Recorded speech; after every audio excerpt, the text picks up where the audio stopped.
Today is March 22nd, 1996. The survivor is Oscar Ehrenberg. The interviewer is Merle Goldberg. The city is Los Angeles. The country is USA, and the language is English. My name is Merle Goldberg, and today, Friday, March 22nd, I am conducting an interview with Oscar Ehrenberg in Los Angeles, California, the United States of America, at the Museum of Tolerance, and the interview will be conducted in the English language. Okay, Mr. Ehrenberg, to begin with, can you please tell me your full name as it is today and spell it? Surely. My name is Oscar Michael Ehrenberg, E-H-R-E-N-B-E-R-G. And Oscar and Michael, could you spell those? Sure, be happy to. O-S-C-A-R and M-I-C-H-A-E-L. And can you tell me your full birth date? My date of birth is June 26, 1930. And in what city and country were you born? At the time, what the country? Sure. It's Košice, Czechoslovakia. And could you spell that as well? K-O-S with a little accent grave on the S, I-C-E, Czechoslovakia, which has 5 different spellings, but most better known as C-Z-E, C-H-O-S-L-O-V-A-K-I-A. And what was the name you were given when you were born? The same name. And were there any diminutives or names that you were, pet names you were Yeah, called? I think my parents and my aunts and uncles called me Ossi, O-S-I. And who else called you that? I think pretty much members of our family. And if I were to look at a map, where would I find Košice today? Košice is in the eastern part of Slovakia. So today it's part of Slovakia as opposed to the Czech Republic. Right, it is part of the Slovak Republic. So why don't you tell me, to begin with, a little bit about your family? Surely. Start with your parents and tell me their names and where your parents were from. Sure. My mother's name was Rose Klafter Ehrenberg. She was born in Bardejov in 1900 and married my father, who was orphaned at a very young age. His name was Martin Ehrenberg. And we lived in Košice from about 1929 until 1938. My father was an employee of the Shell Oil Company, an affiliate of the Dutch, Royal Dutch as is known today. And we lived in a city which at that time had a population of about 75,000, was relatively westernized as we know it, with streetcars and a small opera house and a rich cultural life, and a strong Jewish population whose numbers I can't tell you just now. And we lived there until 1938. When Munich Treaty was signed, not only was Sudetenland given to Germany, but a part of Czechoslovakia, which had a high Hungarian-speaking population, was ceded to Hungary, and as a result of that, in 1938, Hungarian troops marched into Košice and occupied it and made it an integral part of Hungary. As a result of my father not being able to communicate with his home office, which was in Prague, we resettled in Bardejov, B-A-R-D-E-J-O-V, small town with a population of 10,000. Interesting town because it had still the moat and the medieval fortress that surrounded the inner city dating back to the middle of the 13th century. It had a large Jewish population. It was the home of my grandfather and his father and several generations back, family name was Klafter, Klafter. My grandfather served as president of the Jewish community of Bardeo for some 2 decades and was a prominent leader of the Zionist movement. And I, to best of my recollection, was a member of the Second Zionist Congress held in Basel, Switzerland. What was his name? Klafter, Abraham Klafter. We lived there, and I was enrolled in a local grade school. And then in 1939, Slovakia broke away from the Czechoslovak Republic and established an independent state organized very much along the lines of the National Socialist Party of Germany, with a totally fascist governmental structure. It had a fascist party called the Hlinka Party. Father Hlinka was a Catholic priest who was advocating Slovak independence at the turn of the century, and a party was organized to claim Slovakia's independence. And that party organized itself and essentially imitated everything that the Nazi Party did, particularly those that related to the passage of the Nuremberg laws. So by 1940, the Jewish population began having restrictions imposed upon it that included a complete range of restriction from occupational pursuits to restriction of the Jewish children were segregated into Jewish schools. About early 1941, we had to start wearing yellow stars.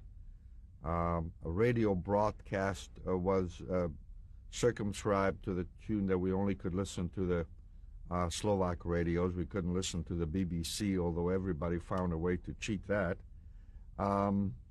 We were prevented from leaving our homes from 8 o'clock at night till 8 o'clock in the morning.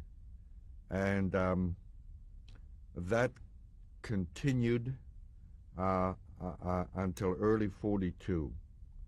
In early 42, there began a period of time when they were conscripting all of the young Jewish men and transporting them by cattle car to destinations unknown, but it was supposed to be for labor camps. Can I stop you here? Surely.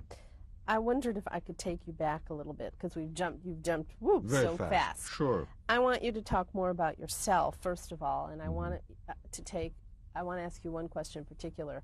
You said that your father was orphaned, but there's a good 1,000-year history of Jews in Czechoslovakia. Do you know how many generations back your family was in Czechoslovakia? My father's family, I don't have a great deal of information on. My mother's family had lived for a long period of time in this specific area, in this small town of Bardejov.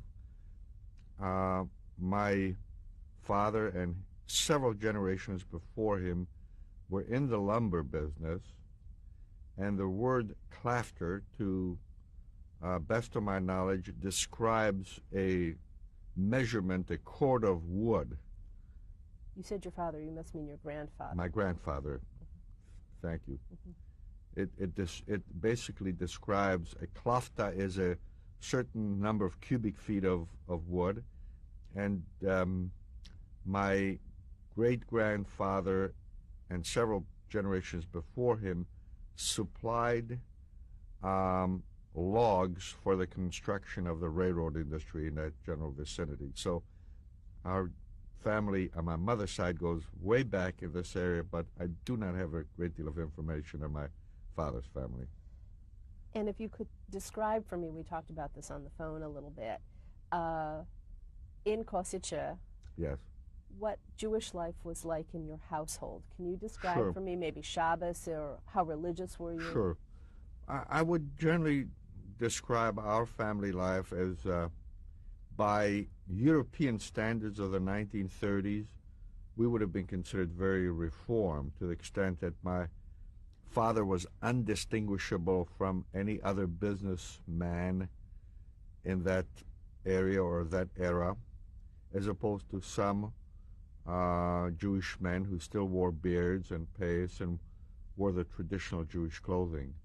The pictures that you will see indicates that our family was generally undistinguishable from sort of middle-class European families. We attended a nice school. We lived in a pleasant area of Košice, and I think there would have been considered sort of middle or upper middle class standards as measured against an index of other families of that time. And did you have any brothers or sisters? Yes, I have a sister who's 2 years older than I am, and she also survived, and we have pictures of her, which we will, and her name is Alice, and her married name is Goldhaber. Her married name? Her married name is Goldhaber, yes. So would it be safe to assume that Shabbos was, you were very assimilated? We were assimilated, but we observed Shabbos, and we had a candle lighting, and we had observed the laws of kashrut, and we had on each holiday we would take a train and go to my mother's hometown, Bardejov, and would have typically Passover holidays there. We would also observe Rosh Hashanah and Yom Kippur quite frequently there. So we would partake of a little more traditional life by joining my mother's family. Was Yiddish a language used in your household, or were you so assimilated that it was Czech? Yiddish was not used in our household. My father actually was most comfortable in the German language. My mother spoke Hungarian, and we as children went to Slovak schools, so essentially we were trilingual at an early age. Okay. While you were, I know you were so young since you were born in 1930, but is there anything in terms of your friends, anything that you did that you found? Did you go to the movies ever? Did you? What? Oh, that's an interesting question, because yes, my sister and I both were members of a Shirley Temple club, and we received a little picture of Shirley Temple, little buttons, souvenir buttons, and we absolutely would, every Saturday afternoon, we'd go to see Shirley Temple movies and other movies, particularly a dominance of them from the United States. That was very much part of our lives, yes. We also had, I have recollection of having early impressions of the United States by the virtue of the fact that my mother's brothers and two of her sisters migrated to the United States. They would quite frequently send us articles of clothing and copies of Life magazine, and that gave us a wonderful insight into happenings in the United States and life in the United States. So from a very early age, I was receiving an infusion of information from the United States. You mentioned that you had a radio and that you would try to listen to the BBC. Do you remember, perhaps, once Hitler came to power, hearing him on the radio ever? Do you remember ever, or did you not? Did your family not want to listen? We absolutely listened to him because we obviously were German speakers and were able to understand, and his speeches were very much publicized. And I distinctly remember him speaking, and it really infused us with an enormous amount of terror. Just hearing his voice and hearing him speak with so much anger and so much hatred, particularly against the Jewish people. And what about newsreels in the movie theaters? What did you see in the newsreels? Do you remember that? I think the newsreels were the news of the day, and particularly those newsreels of the Anschluss, the taking of Austria, made a very distinct impression on me. How? And how did it make a distinct impression? well, I think that the creeping of the German power much closer to our borders. What about when the Sudetenland was taken? How did you feel then? Well, my father was drafted into the army and actually was in uniform for some 6 to 8 weeks. And for a period of time, Czechoslovakia was prepared to fight. And I think it was really the English and a French statesman who created the Munich agreement that ceded Sudetenland to Czechoslovakia, that essentially disarmed Czechoslovakia from a defensive posture. And so actual warfare never came about.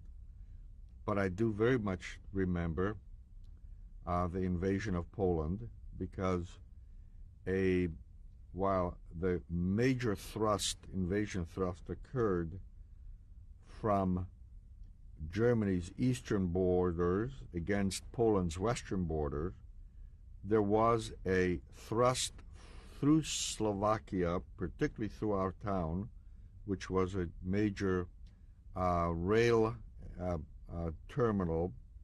And as a consequence, for a period of 2 weeks, from September 1 to September 15th, there was a constant stream of German infantry, cavalry, and I mean horse cavalry actually, bicycle troops, armored troops crossing our city and headed for the Polish frontier, which was really only a few miles away actually. After the cessation of hostilities, we received a very large number of Polish prisoners, prisoners of war, who were encamped at the local soccer field, and the entire local population had a huge collection of bread, and we tried to help all prisoners, Christian and Jewish, but certainly we were trying to communicate with the Jewish prisoners who at that point had not been segregated from their Polish counterparts. They subsequently were transported away, and I don't know about their whereabouts. But that certainly made a very distinct impression on us. You were 9. Because you were so young, and there was all this there were all these soldiers and so much artillery. In your mind, though, was that, as from a child's point of view, again, I'm asking you, was it more like a game than it was reality, or were you frightened? I think that really didn't frighten me. I was certainly frightened by war, but the sheer display of military power and a military machinery is certainly exciting to any 9-year-old boy, so that created a certain amount of awe in my mind, as did the subsequent period of similar kind, when in the spring of 1941 we began seeing an incredibly large number of German troop movements right through the middle of town as they were preparing for the invasion of Russia. And so for a period of about 6 to 8 weeks, we had our house fronted the major thoroughfare, so we had a continuous stream of troop movements regiments and divisions of infantry and cavalry and um, mountain troops with their mules and armored troops which were being disembarked from the railroad station and preparing to be mounted on transports. So this period made a very distinct impression on us. And I will say that during that time, while we were already, and my recollection is that we already wore yellow stars during that period of time, the German troops were not hostile to the Jewish population. The German troops being the Wehrmacht troops. All of this, of course, was in preparation of the hostilities that broke out between Russia and Germany. And what about yourself? Even in the before your family moved from Košice to Bardejov, did you experience or witness any sort of anti-Semitism? I think that the memory, the incident that stands out in my memory is of a time when my family, consisting of my sister, my mother, and I, had gone on a picnic to the nearby spa near Bardejov called Bardejovské Koupele. And as we walked back, two Slovak men, middle-aged men, who had just come back from Germany, where they had been employed as laborers, and most of these men had been village men who had not earned cash money, so they were employed in Germany, probably in war industries, and they always came back with a bicycle and a raincoat, and thus they were very clearly distinguishable.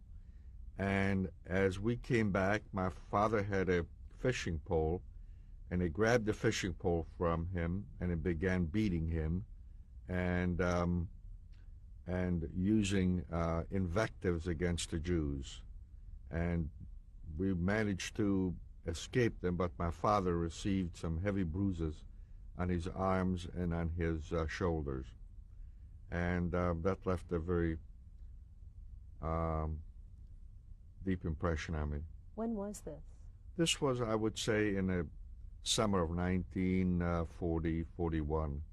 But even earlier, when you were a child, really a very small child in Košice, did you... There was never any anti-Semitism, either overt or otherwise.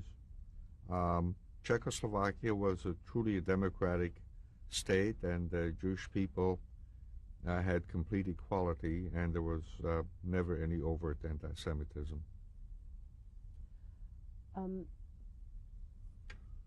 Were you aware of, or through passing through, and again only in your home or through the synagogue, of Polish people leaving and telling stories about anything? Do you remember hearing anything like that? Well,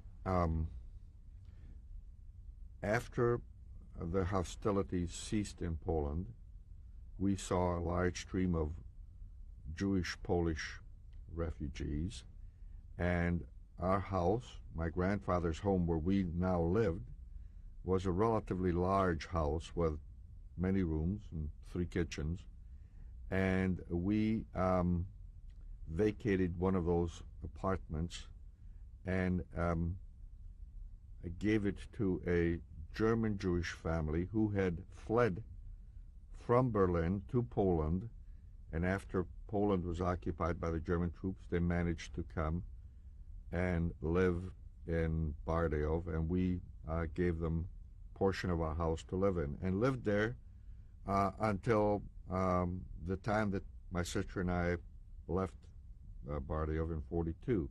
So they lived there, and it was a father, mother, and 2 children, somewhat older than my sister and I.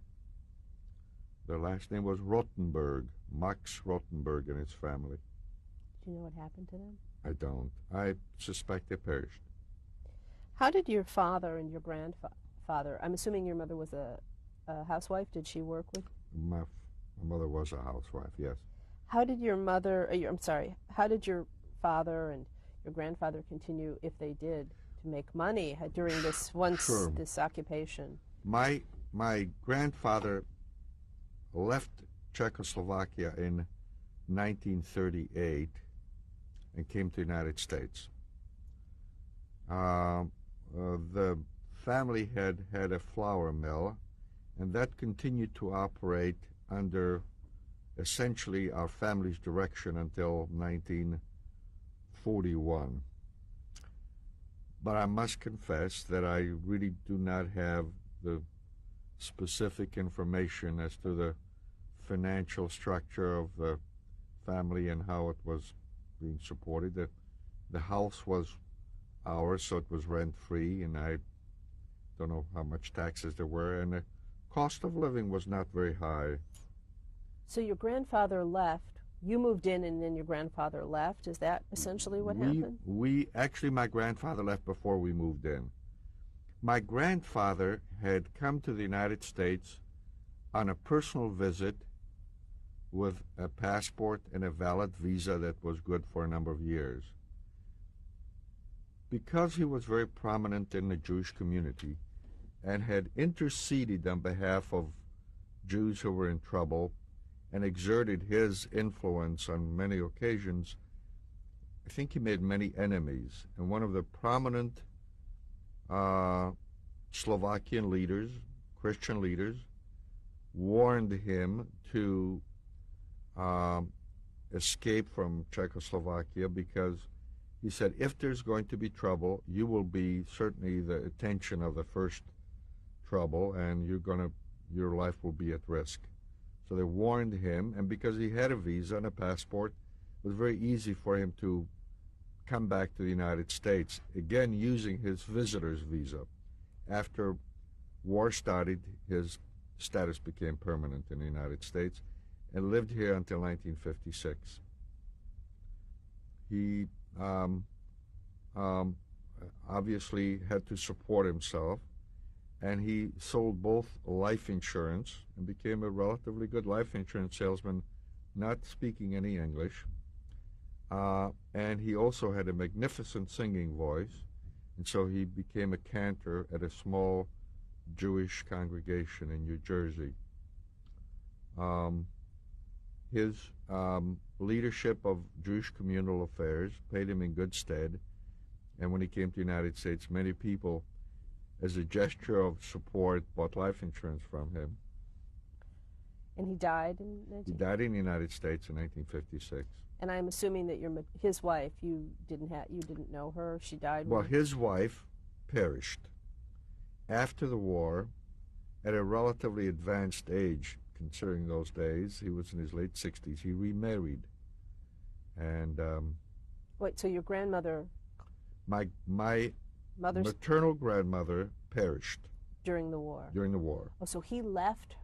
He left her and her whole family because he was warned about his life being at risk, but there was no mention about anybody else's life at risk. And and your grandmother decided not to go with him. My grandmother chose not to go.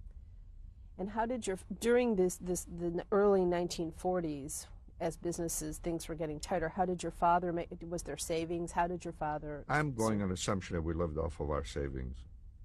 Because you were talking about earlier about the way the laws were beginning to infiltrate you. I want to ask you a question that's jumping ahead to 19. Start with the answer to the Hydra question first. Surely. I have a recollection of the incident having occurred, but it was not very much publicized in Slovakia at that time, so I really don't think I can provide you with more specific information. And while we were changing reels, I asked you if there's anything more on a personal note before we move on to anything about your family that you wanted to discuss. Well, surely my recollection is that while my grandfather was, as he was known in our area, as a Rosh HaKol, which translates to Rosh HaKol in Hebrew, or the head of the community for some 20 years, my father continued to be active in the Jewish Community Council of Bardejov, along with his good friend Herschwolf Garfein, my good friend Jack Garfein's father. There was constant need to raise funds for needy families in Bardejov. While the Jewish population of Bardejov consisted of about 3,500, there were many who were prosperous, but there were also a very large number of families who were almost on marginal subsistence, and they literally needed money to buy their daily loaves of bread. So there's a constant pressure to raise money to help the Jewish families who were in need. And my father was very involved in that. That had left a deep impression on me, and as a consequence, I had continued that work, being involved in Jewish communal affairs in San Antonio, and served as its president for a while, and continued to be active in raising funds for Jewish Federation and allied causes. The other recollection I have is that we had a very large family table, but the principal meal was always, of course, the noon meal, and then there was a lighter evening meal. But every day we had young Jewish students who had lived in Bardejov or studied in Bardejov, but were from other communities, and the custom is to have one such student every day come, or sometimes two, to share a meal with us. And this is a form of a subsidized scholarship, if you will. But I clearly recall these young men. They were very gracious, and it was an act of great charity, I thought. And this was already after 19... This was actually from the time that we lived in Bardejov, from 38 all the way to 42. And what happened in 42? What changed? Well, basically, I alluded to that earlier, is that they began the very first, in the spring of 42, they had a draft of all of the young men of what would be typical military age, say from 18 to the mid-30s, on a pretense that they're going to go to work in labor battalions. But we subsequently, of course, found out after the war they were immediately taken to Auschwitz. And there was enough information leaking out of Poland that there were some awfully bad things happening to Jewish people, so that my father had made arrangements for my sister and I to be conducted by a Christian man and taken to the Hungarian border, which was done by taking a train trip, my sister and I, in the company of this gentleman. We had 2 tin pails where we had stuffed some of our possessions, including a large part of our father's stamp collection, which had a substantial monetary value.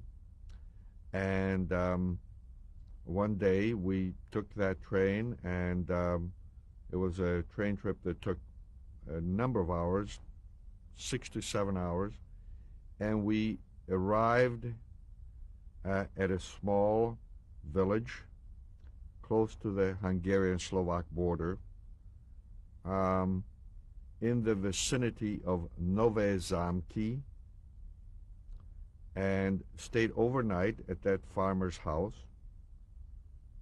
And early in the morning, he conducted us through the border, through a narrow passage. The borders were not marked at that point, or there were no fences. And we were guided to a railroad terminal on the Hungarian side. We arrived at the train station, my sister and I.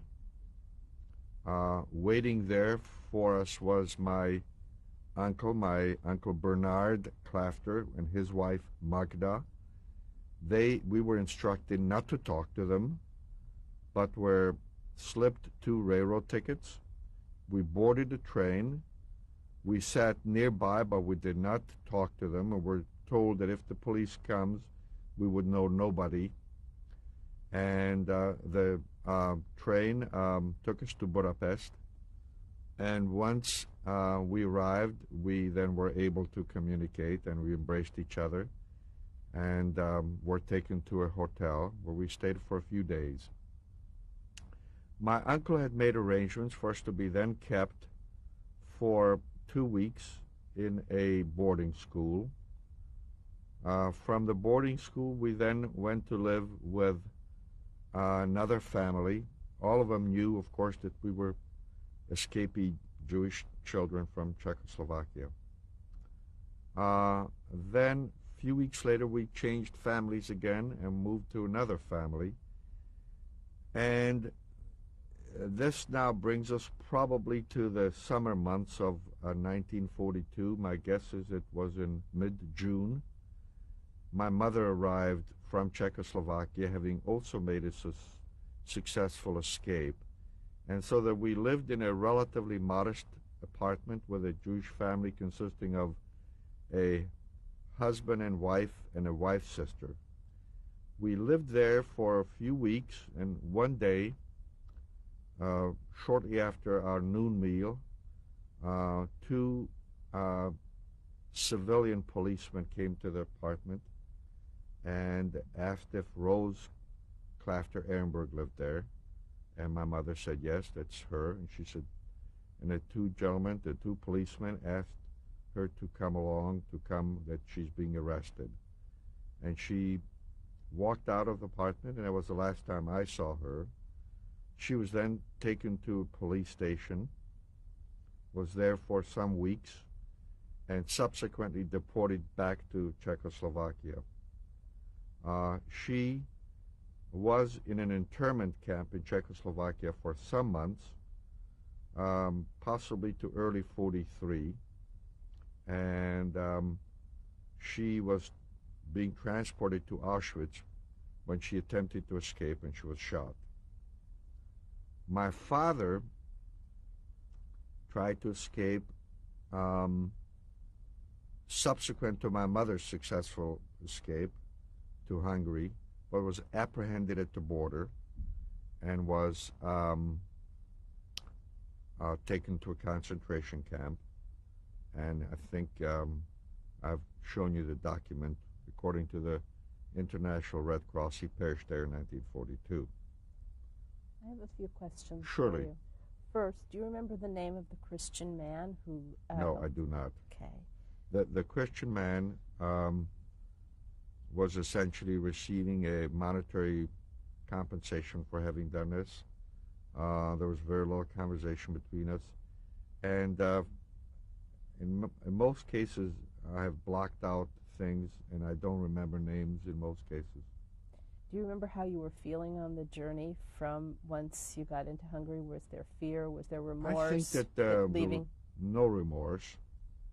I think you must remember I was 12 years old and I was a boy, and being on a fast train was a great adventure for me. I think that crossing the border, of course, early in the morning had infused me with a fair amount of fear, but once we were aboard the train, I think all fear left me, and I don't remember being scared after that anymore. Did you have the papers, if you had papers, were they... We had no papers with us at all. We had absolutely, I do not recall any documents that we carried with us, my sister and I. You also indicated that by that point you were wearing the yellow armband. So what did those, you... No, we had yellow stars. Yellow stars. But those were stripped off quickly, and they were sewn onto our clothing. It was very easy to remove that.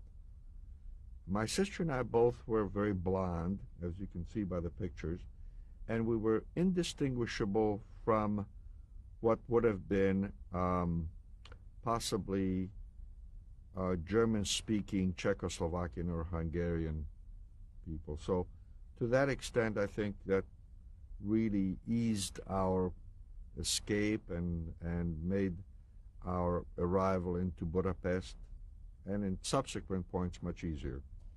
And when you arrived in Budapest, were you on the Buddha or the Pest side? Did you go to the ghetto area? What became the ghetto area? Where were you? Yes.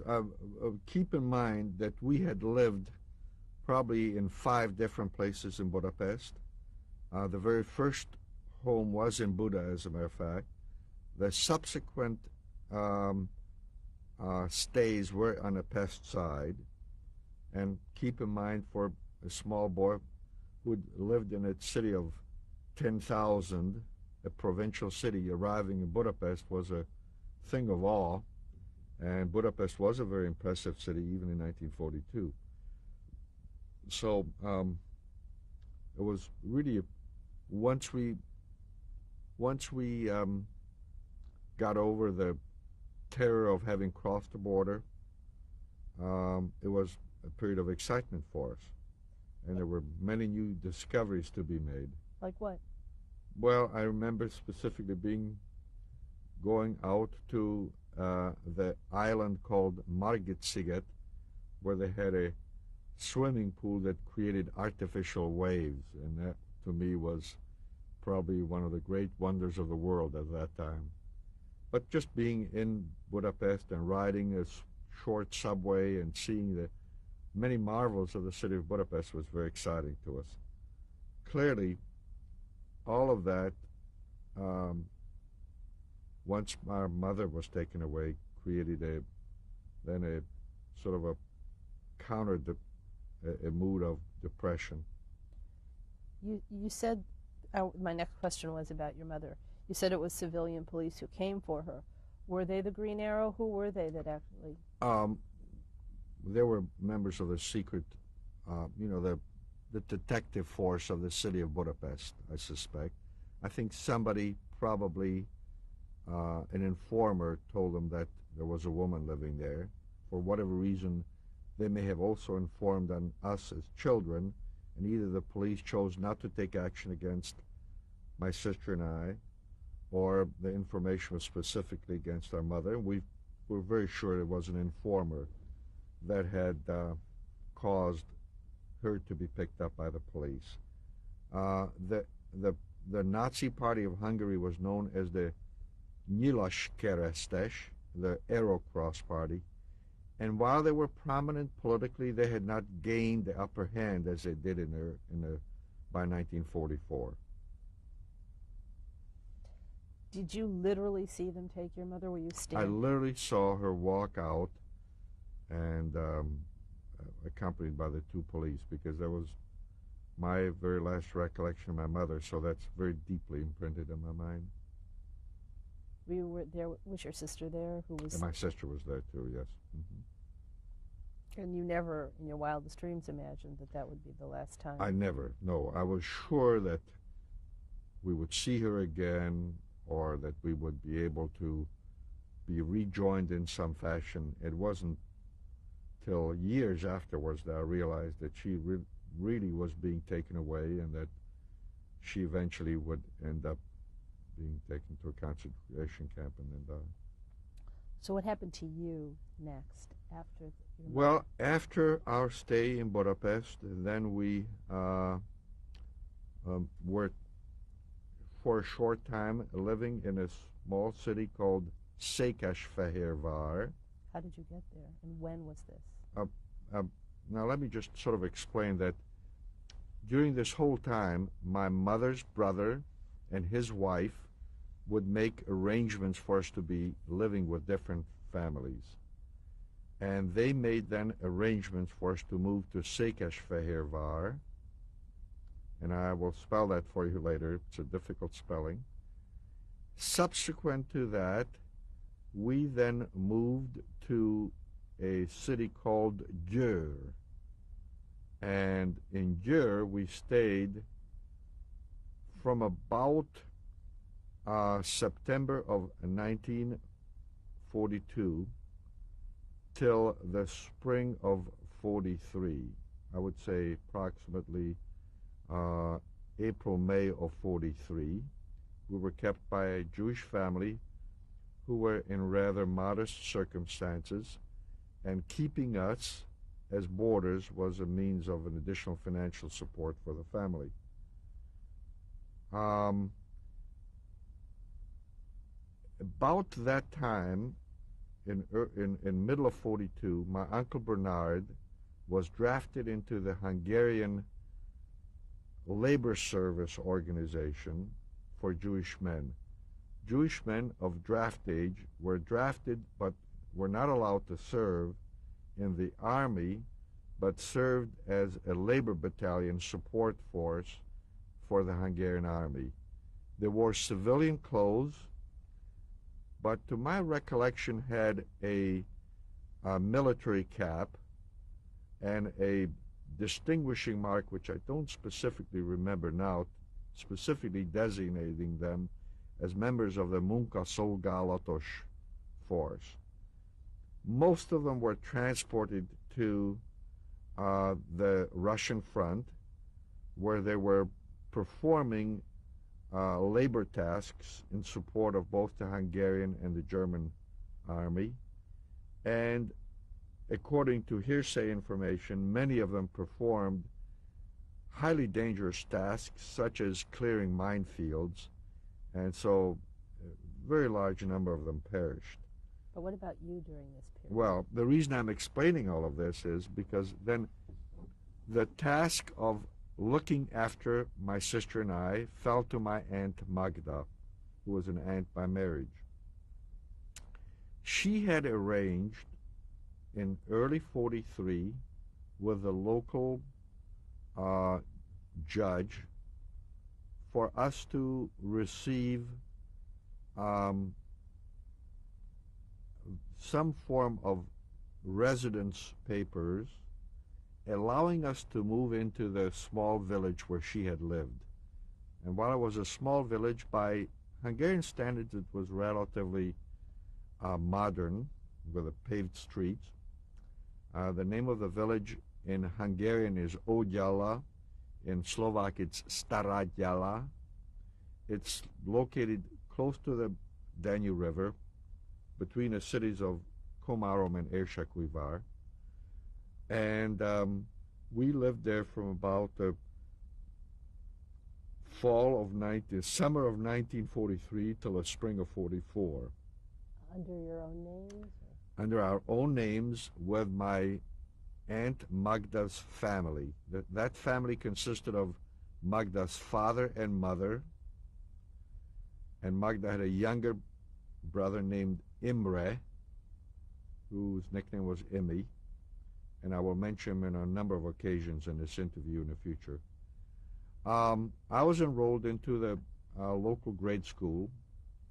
Of course, I've missed already 2 years of school, but I was enrolled into the Hungarian school and was able to very quickly assimilate all of the requirements of then what I think was the 6th grade, and was chosen to be the young boy who read the national poem on Hungarian Independence Day, which occurred in mid-March. So it was a real distinction for a Czechoslovakian refugee Jew to read the poem, Talpra Magyar, itt az idő, most vagy soha.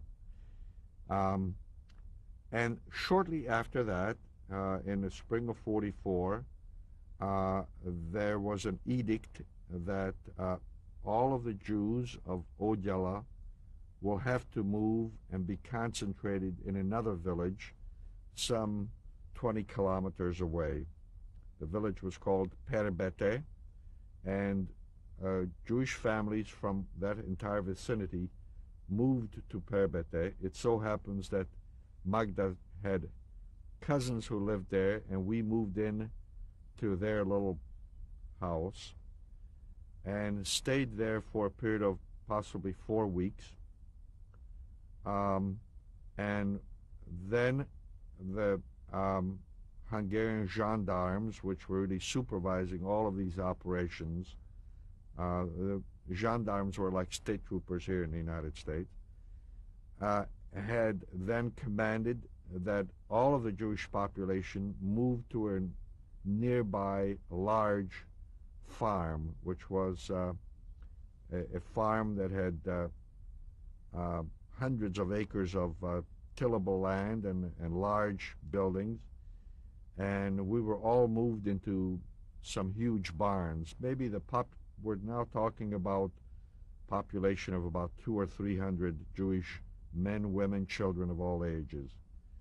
The concept was that we were to work in the fields to support the Hungarian war effort, and I distinctly remember working in the fields, hoeing for a number of days. This would have been in April of 1944. One day, a large troop of gendarmes came, and we were loaded onto horse-drawn wagons and transported to the city of Nové Zámky, and were taken to an enclosure surrounded by barbed wire fences, where already hundreds of other Jewish people were living out in the open, so to speak. And we stayed there for approximately one day, and on the next day we were all escorted and pushed into boxcars. There were many of us stuffed into a boxcar. I can't tell you the exact numbers, but it was barely enough room to sit in. And then the train began moving. The boxcars were closed. The train began moving, and my recollection is that it took 2 days, and we arrived one early morning, and the boxcars were open to shouts and the barking of dogs, and we had arrived in Auschwitz in Birkenau. Let me just back up with you Sure. for a moment. First of all, when you were rounded up onto those, I guess they were horse-drawn Right. wagons, how did they do that? Was there, do you remember? They were commanding all of the Jews to do that. By So this point, you were 14 by this point, right? Right. Did you completely understand all the dangers of Oh, absolutely. But there was really no opportunity to escape, to my knowledge. Of course, I had my sister, so she looked after me and I looked after her, and each of us did not want to take independent action. But there was really no way to escape and no way to, that did not present an option to us at the time, frankly. And the boxcars, can you describe what it was like inside of them? Well, European boxcars are relatively small by American standards, and so typically, you could house maybe comfortably 12 to 14 people, and I think there were maybe closer to 60 of us in there. So we were all sort of scrunched together, sitting in each other's laps for all practical purposes. So all human functions became a major problem. Sleeping was very difficult. And it was really a difficult, torturous 2 days. What about toilets and things like that? Well, all of that was done with, whatever dishes we had and emptying them the best we could. When the train opened, once you arrived, you didn't know where you were when you arrived. We had not the foggiest, except that we saw an enormous, almost horizon-to-horizon barbed wire fences and a sea of barrack buildings in front of us. But keep in mind that we'd been on a train, almost numbed at that point, and the shock of the boxcars being opened up and daylight coming in, and SS troops with drawn machine guns and police dogs barking, and it all happened so very suddenly that it was sort of shock after shock, and we were immediately ordered to start marching in one direction. and my recollection was hanging on to my sister, carrying whatever we had in our possessions. And the next recollection I have was a group of 2 or 3 SS officers directing people to go in one direction or in another direction. And my sister we then parted, and I began walking in a direction of a group of older men with a few youngsters like myself. And we all were made to stop at a certain point, and we were lined up in military ranks, and began marching along the railroad siding, made immediately a left-hand turn to enter into this large enclosure, barbed wire enclosure area, and were marched maybe a distance of about 1 to 1.5 kilometers, having arrived into the construction of, this was Birkenau, part of Auschwitz. These were large enclosures separated by barbed wire fences, and each enclosure had groups of about 40 barrack buildings. So we were marched into one of these enclosures, and we were marched into a building and were asked to take all of our clothing off. So we were asked to keep our shoes and our belt, to keep our pants, and everything else was we were to leave on the floor.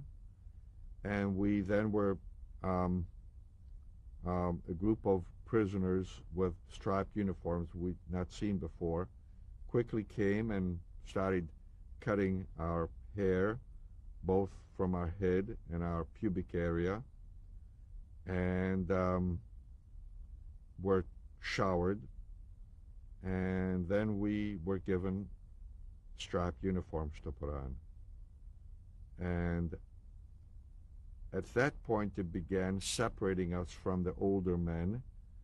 And when I say us, there was maybe another 15 or 20 boys between the ages of 15 and 18. And we were segregated from the other men.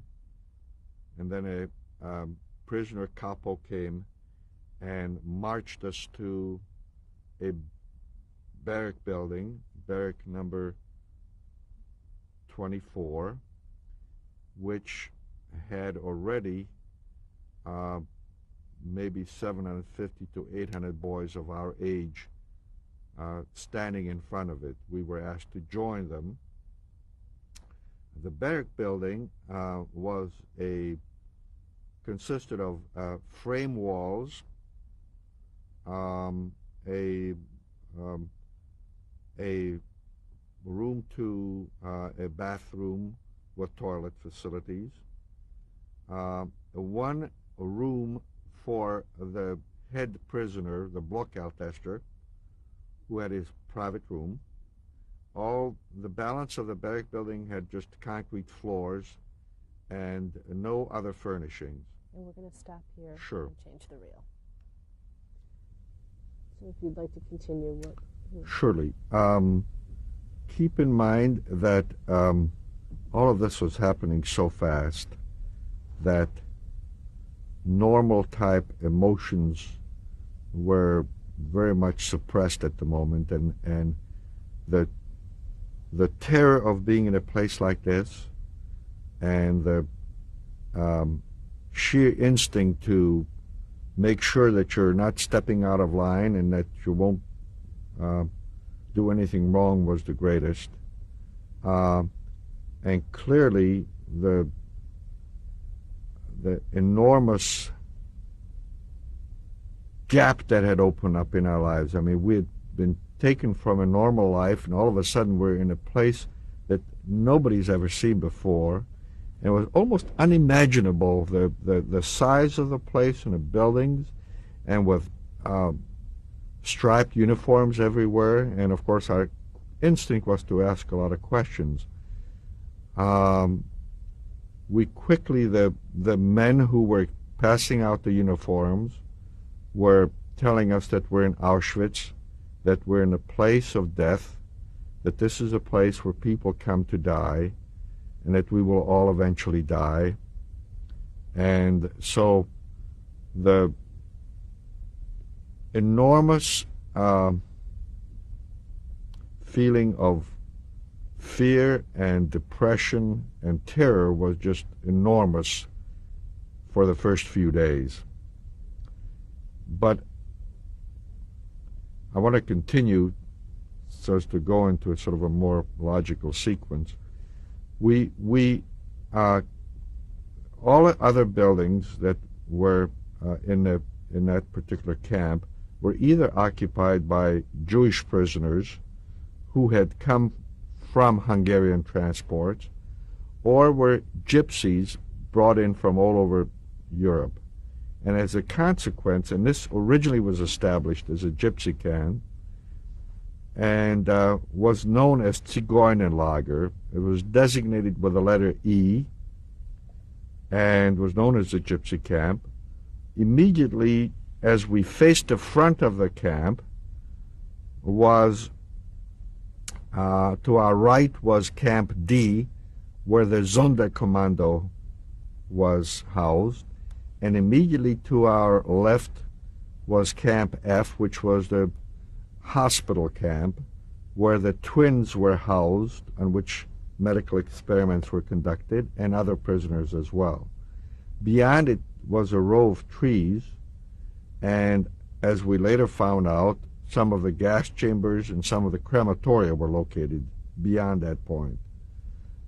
It was screened from our view, but in subsequent days we were able to smell the burning of flesh, and we would see flakes of sometimes paper floating through the air.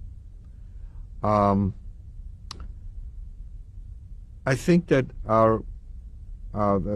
in addition to terror, what we began realizing is that we had no personal possessions, that we were housed with 800 boys who'd been there for weeks, and that there was practically no nourishment available. We were being given a substitute bowl of coffee in the morning. We received a bowl of very thinly cooked soup that had very little nourishment, and late in the evening we would get one slice of bread with either a little square of margarine or a little an ounce of a paste of some kind. So the caloric intake that we had was literally counted maybe in a 200 to 300 calories for the whole day. So we experienced for the first few days enormous feelings of hunger. Hunger later became a little subdued as our stomach shrank and our bodies adjusted to the low caloric intake, but for the first 2 weeks it was excruciatingly difficult to experience the sense of hunger. I was somewhat lucky at that point because, first of all, the boys I was with were all Hungarian Jewish boys and spoke only Hungarian, and very few of them spoke Yiddish. Most of the prisoners who had survived now for several years in Auschwitz were Polish Jewish prisoners or Polish Czechoslovakian prisoners, and I was able to communicate with them. So immediately I had a slight advantage. After the first week, we began communicating by shouting across. All of these camps were divided by barbed wire fences which were electrified. I was able to establish communication with prisoners in a Sonderkommando camp and was able to tell them that I'm from Bardejov and would they find somebody from Bardejov. And several days later, a prisoner came forward who identified himself from being from Bardejov, and his name was Robert Hochheiser, and he said, wait, next day come the same time, and he lobbed a half a loaf of bread across for me, which was probably worth uncounted treasures in those days. What I failed to tell you was that during that time, my Magda, my aunt by marriage youngest brother and only brother, was with me, and his name was Imre. Imre was a very fine athlete, sturdier and larger than I was, and it was very difficult for him because he had not experienced any hardship in his life, and I shared most of my good fortune with him. Very shortly, now life consisted of being woken up early in the morning and getting dressed up in uniform in ranks early in the morning, 800 boys, and we were counted by the head prisoner, Blockhaltester, many times over to make sure that we were all accounted for. And then at some point in the morning, between 6 and 7, the SS would arrive, and they would count us, literally count rows of bodies to make sure that we're all accounted for. And then all of the blocks would report all of their prisoner counts, and a tally would be complete, make sure that nobody escaped. And then at 8 o'clock in the morning, we were dismissed. And we would literally stand outside for 2-3 hours at a time, and then the noon soup would arrive, and we would stand around again most of the day. And clearly the day was long, and so little discussion groups emerged where people were teaching each other what they had learned in school. So we tried to keep our education going that way. Both secular and... Mostly secular. There were some kids that were trying to teach Hebrew as well. What about your bar mitzvah? Did you have a bar mitzvah? Yes, I failed to mention that, and I'll come back to that in just one moment. My bar mitzvah was in the spring of 43, and I was not able to be prepared for it. But we were still living in Budapest at the time, and I was taken early morning to a large synagogue at 6 o'clock in the morning, where there was a minyan, and I just made the prayers over the passage, the appropriate passage, and my sister had saved some money and gave me a little silver ring with my initials on it. And so we now began a tradition of giving her grandchildren silver rings, initial rings, as a remembrance of that occasion. Stop a moment. Can you?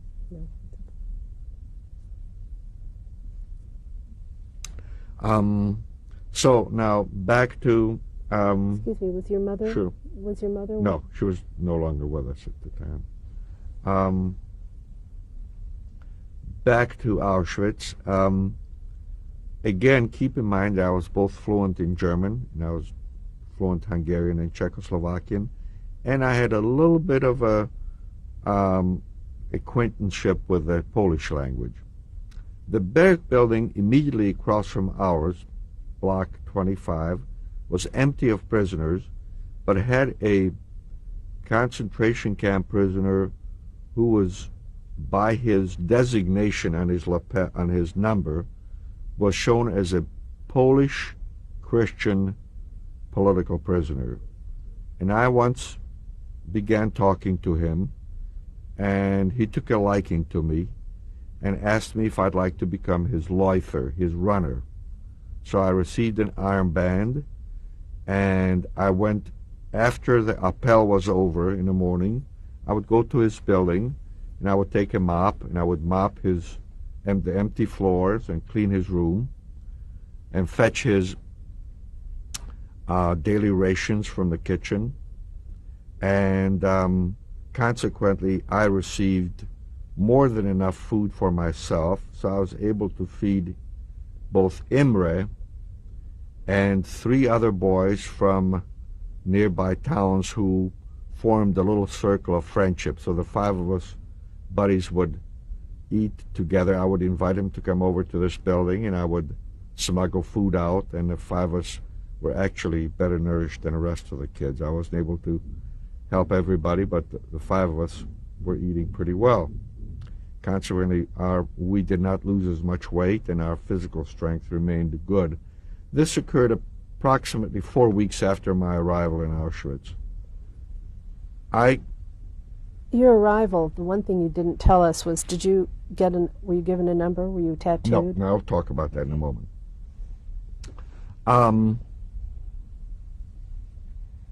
Time sort of all flowed together. We lost the days of the week.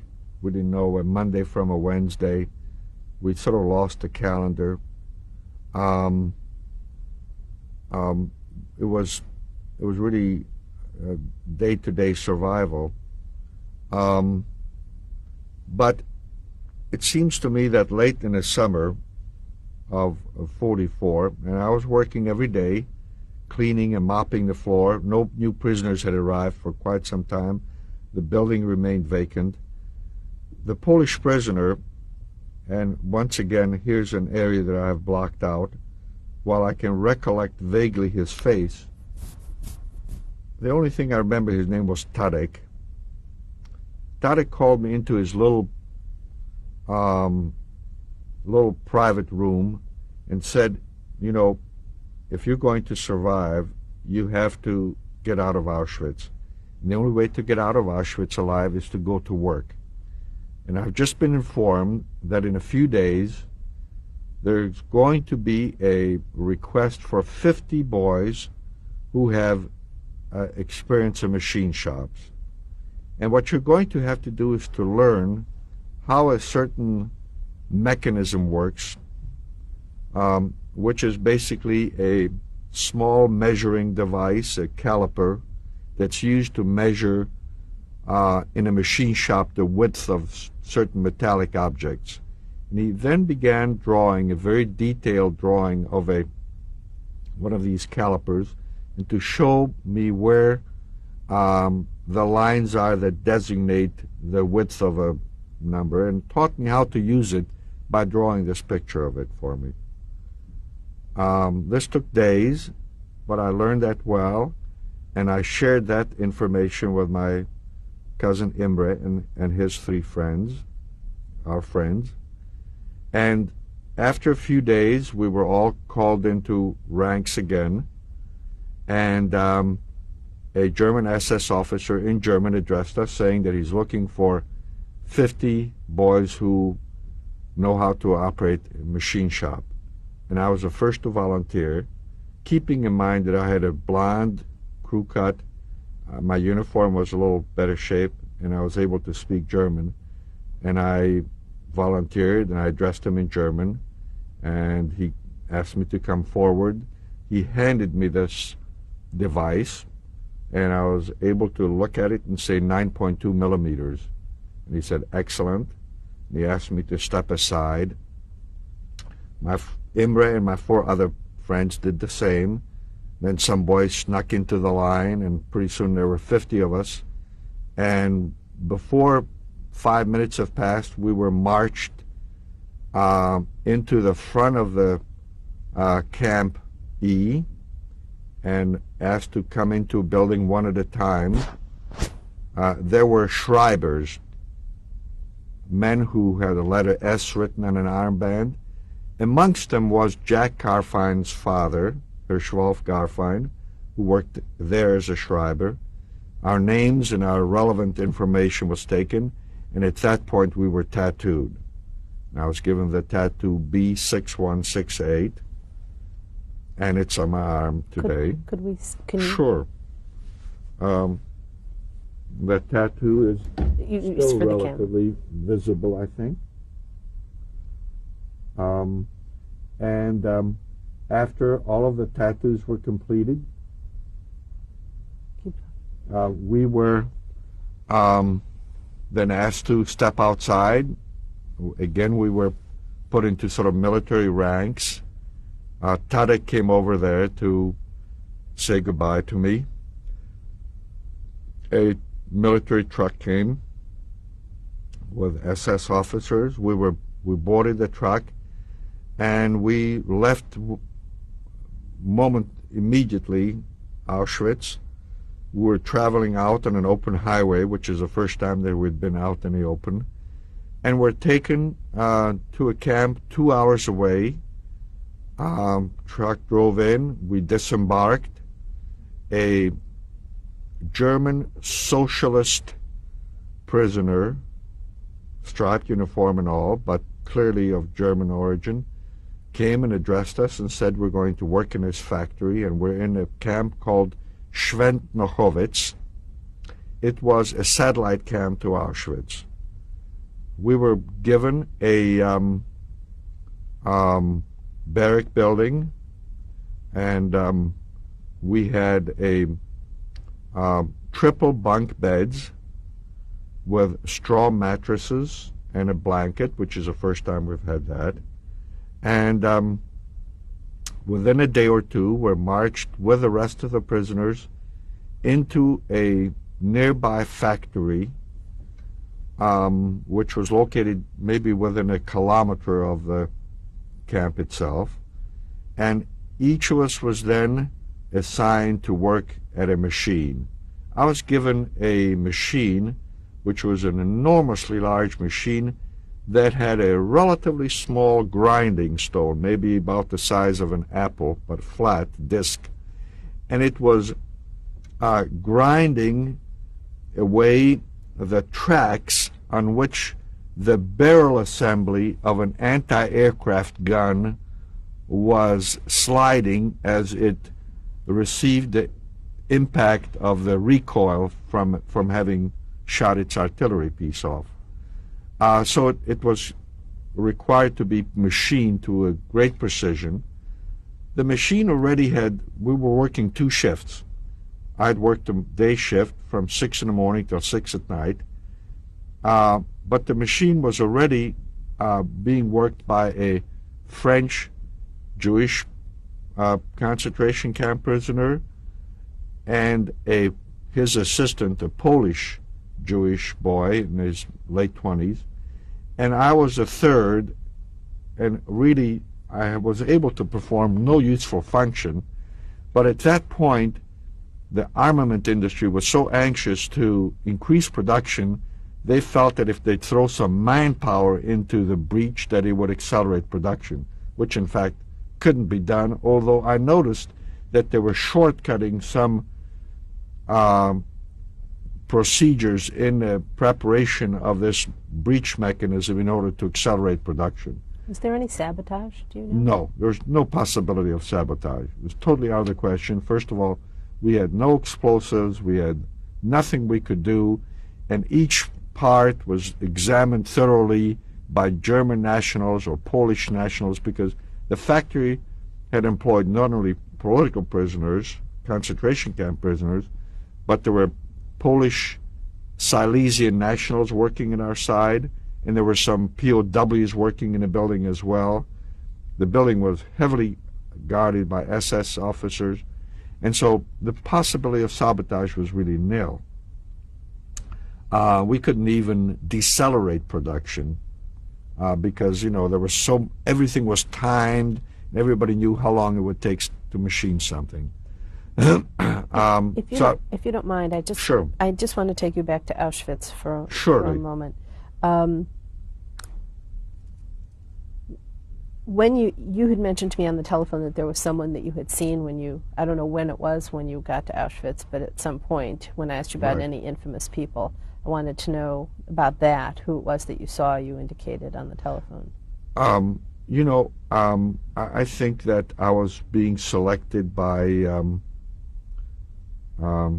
what's the Nazi doctor? I think Dr. Mengele was standing on a small platform as we were being selected. He was there with 2 other officers, and they were in that process as they were waving to people to go to the left and go to the right. The other question I have for you, you said that you were put in the gypsy camp. Do you know if that was after the gypsy camp had been liquidated? Do you know? There were still gypsies in the camp when we were there, in some of the buildings. Not all of them had been liquidated. And also, who really pointed out to you or let you know about the chimneys? And was there Well, how did we know that we were in Auschwitz, so to speak? You know, there were, while our block was segregated to just boys ages 15 to 18, all of the surrounding blocks were prisoners, other prisoners. Some of them would come without transports. Some of them had been there earlier. We had able to communicate with the men in the Sonderkommando, and basically we found out what Auschwitz was, what its purpose was, what the extermination process was about. So we quickly realized we got the full impact of A, that we were in an extermination camp, and B, that there was daily transport still arriving and people were being gassed and burned. So since you were that was like breathing the air in, all of that information. Since you were next to the Sonderkommandos, and it seems to me that you must have been of prime age to have been, you could have become one yourself, but you were that age. You know, I was still relatively smaller in stature, and I think they were looking for men, fully grown men, stronger men, to perform whatever tasks were needed.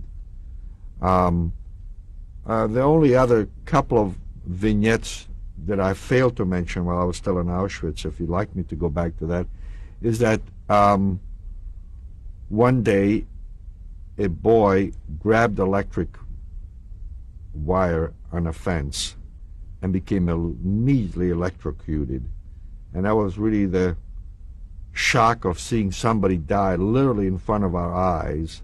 And we were sort of mesmerized into seeing him unable to let go of the wire and then gradually falling and still holding on as he obviously died of the impact of the electric shock. So at that age, I hadn't seen anybody die before in front of my eyes, number one. Number two, the shock of realizing that death is really all around us was, I think, an impression that still remains with me today. Having covered that... You said there was one other thing that you wanted to mention besides this. You said there were two things. Do you remember what the other one was? The other was that at some point before we left for Schwendachowitz, there was a huge American bomber force that had flown over Auschwitz with the white vapor trails only visible. And then subsequently we heard that they were bombing one of the nearby factory installations. So we became conscious of the fact that war is still being waged very intensively, and that maybe, in fact, it was a moment of great joy because we realized that there is a possibility of the Nazis being vanquished and that we might someday survive and be liberated. So that was a very important moment during that period of time. And what about any beatings or hangings? Did you witness anything? I will cover that in the subsequent. Okay. So you want to go back to Schwendachowitz? Now we're going back to Schwendachowitz, and our routine was getting up early in the morning, the normal appel in the morning, meaning the body count, being marched out. At that point, I'd already lost my shoes, and I was received a pair of wooden shoes with a canvas top, and then for socks we received rags that we covered our feet with. And we would march into the factory, and then we would while away the day there because I didn't work, because my principal task was, according to the head machine operator, at all time look like you're busy as could be. So I would have a rag in my hand, and I would wipe over parts of the machine over and over again, particularly when there was a possibility of a German SS officer walking by. So it was really not work, but I made to look busy, and then at 6 o'clock we would march back. We were given a slice of bread and a little margarine. Two things happened in this camp that bear going into some detail. At one point, because of malnourishment, I noticed that I had started to have little pussy pimples on my scrotum. And they began multiplying, and then all of a sudden my entire scrotum and penis were covered with pussy pimples. And it was principally as a result of malnutrition, and got to the point where I was really uncomfortable. I couldn't walk anymore, and realized that there's a choice. I can either be taken to Auschwitz and gassed, or that I may survive in some fashion. And I reported to the hospital, and I was examined by a hospital prison doctor, and a SS officer also looked at me, and I was admitted to a small hospital which was on the grounds of this camp. I slept in a absolutely clean bed with sheets, and was comfortable, and was given an ointment. And after some 6 to 7 days of rest and the ointment and nourishment, my infection disappeared, and I was released from the hospital, and I went back to rejoin my workforce. It was truly miraculous. Late in November, there's sirens blew one day, and we were all marched out of the factory building and counted, and we were 2 men short. And so then we were kept in the barrack buildings the following day. We weren't working.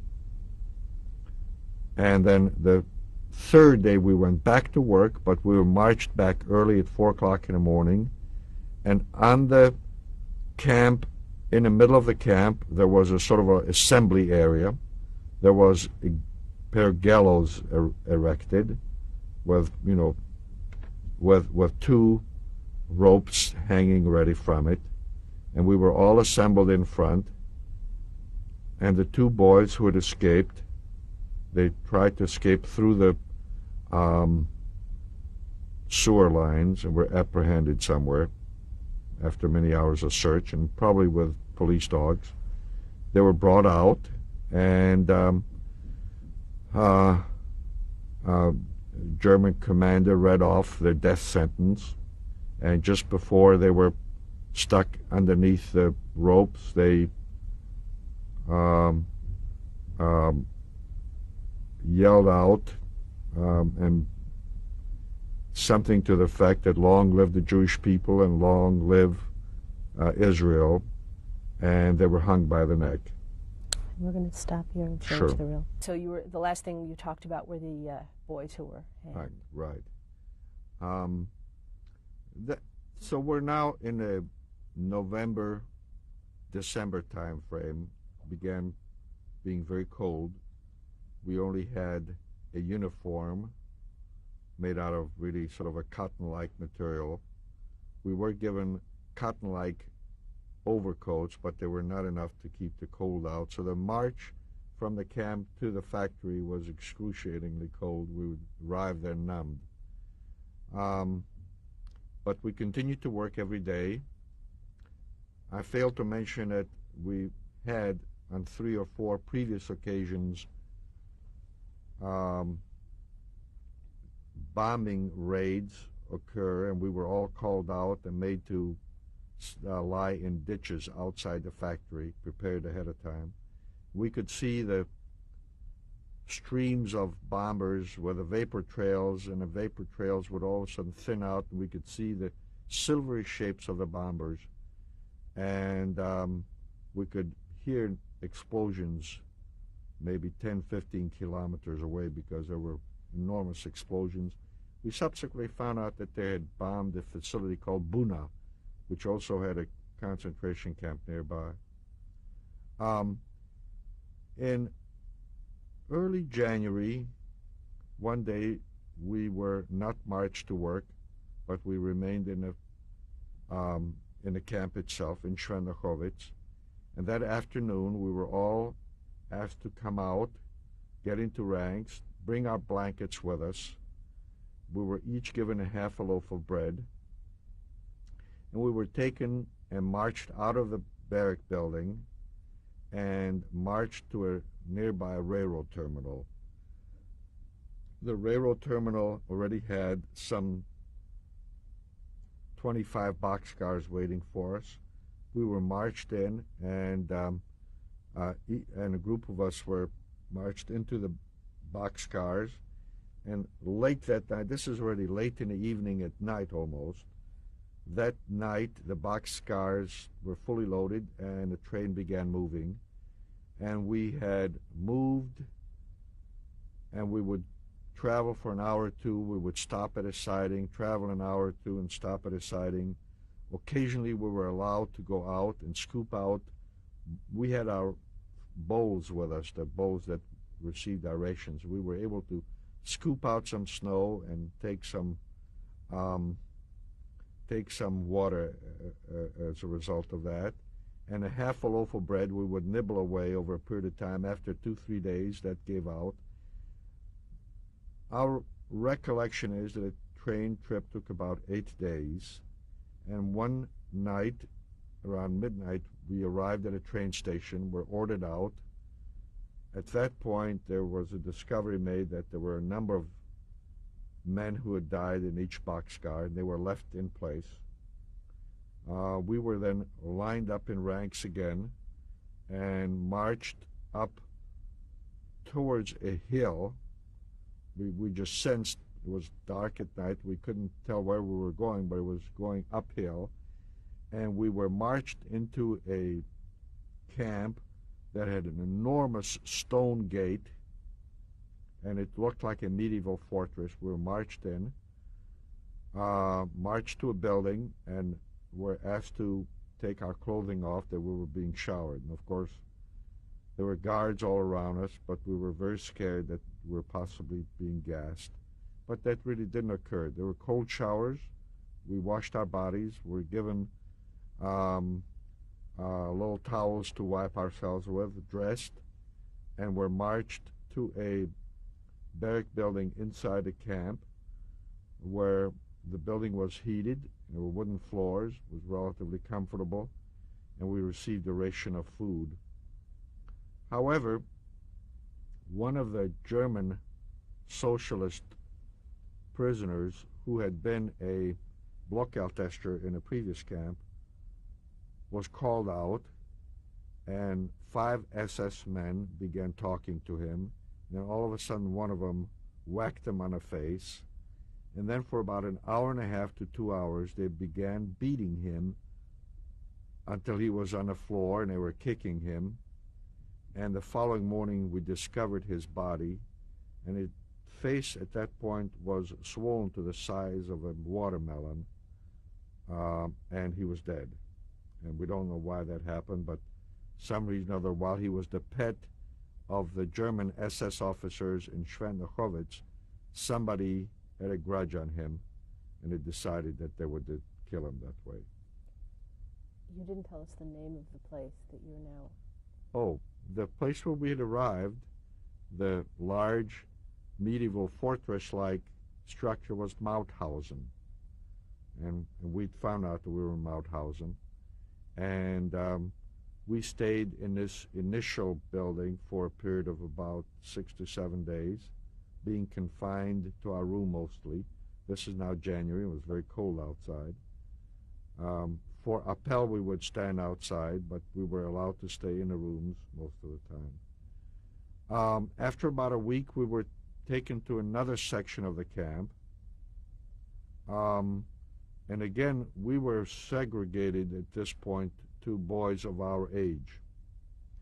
And so there were about 50, 60 boys in this group in this building. The head of the building was a German criminal prisoner, a prisoner with striped uniform, but had been, by his designation, in a concentration camp because he had a criminal record. He was very strict, and he was not beyond beating up one of the boys for any small infraction.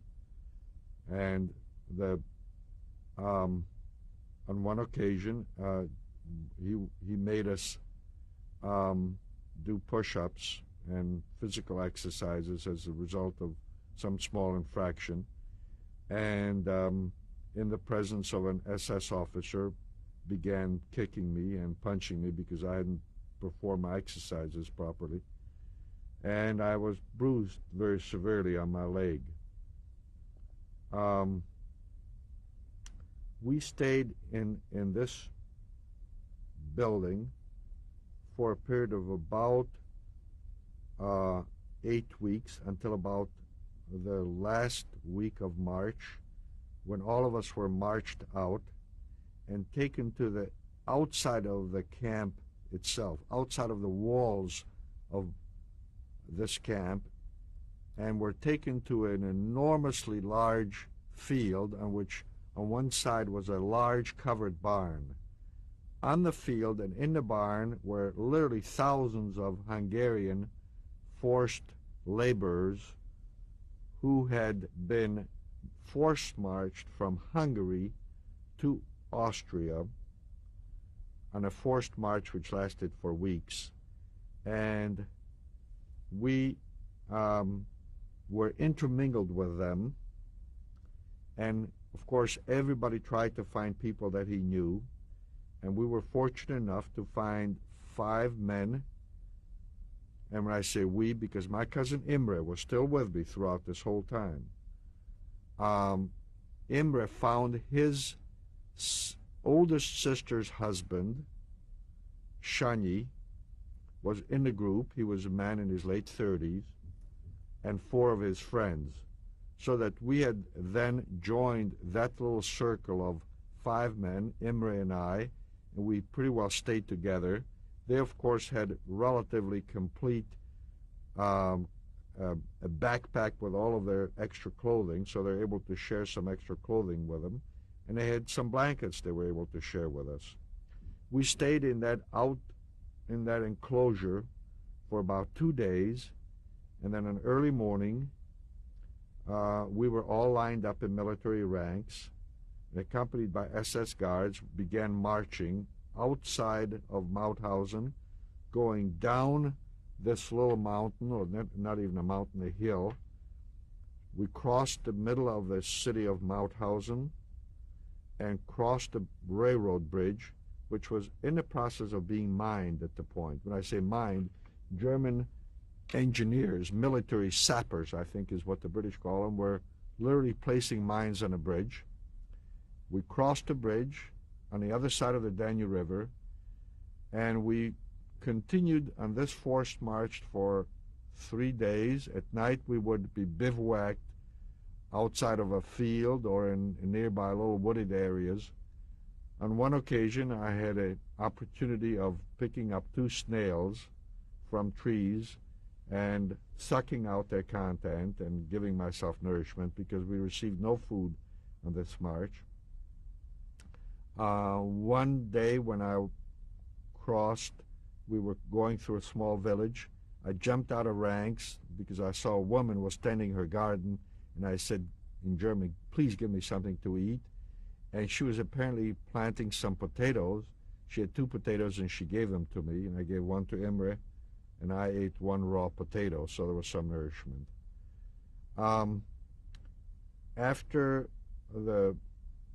In the middle of the 3rd day, we were marched into a camp that was inside a small forest. And the camp consisted of 7 log cabins surrounded by barbed wire fences and a couple of guard towers.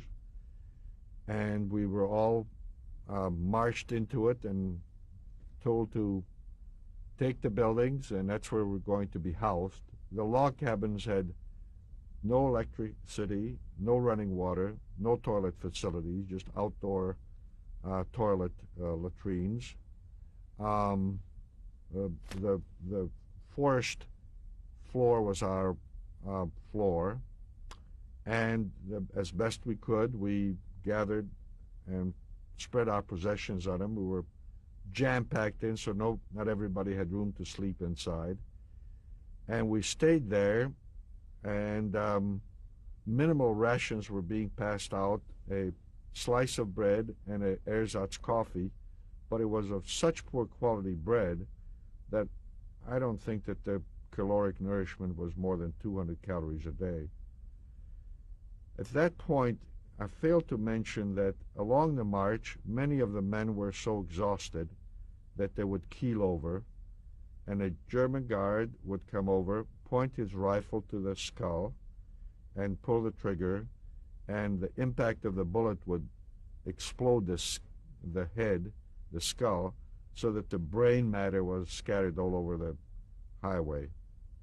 I'm told that almost 800 men died that way. It's since then been relatively well documented, so all of this is available in other written materials. The Army has an account of that as well, this forced march.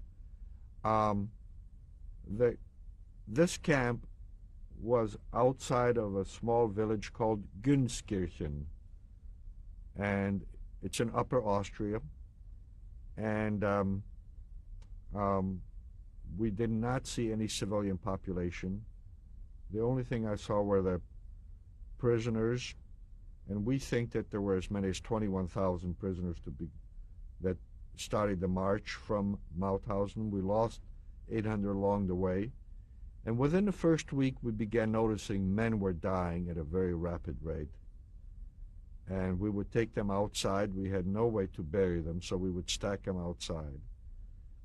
And as the ensuing weeks progressed, more and more men began dying. And towards the last week, we were unable to pull them out, so we were sleeping amongst dead bodies. One day, which I perceive to, now that I recount the days, it must have been around the 1st of May, the Germans said that the weakest prisoners should be brought to the middle of the camp, that they're going to be given special provisions. At that point, Imre was already skeletal, as I was, but he had taken on all of the signs of somebody close to being deaf, because his jaw had dropped, his eyes became very glazed, his back was hunched over, he couldn't walk very well. So his brother-in-law, Shani, and I took Imre to the middle of the camp, and he was given a little box with from the International Red Cross, which had some cans of food in it, including a can of pet milk. We brought him back into the barrack building. Shani had an army canteen. We poured this pet milk, condensed milk, with water, and we forced it down Imi's throat. Imi swallowed it with some reluctance and laid there for 2 hours. We had, in the meanwhile, called some doctors, but they had no solution for Imre. And after 2-3 hours, we began noticing that saliva and milk began oozing out of his mouth. And Imre died that morning, or at least we became aware of the fact that he had died during the night.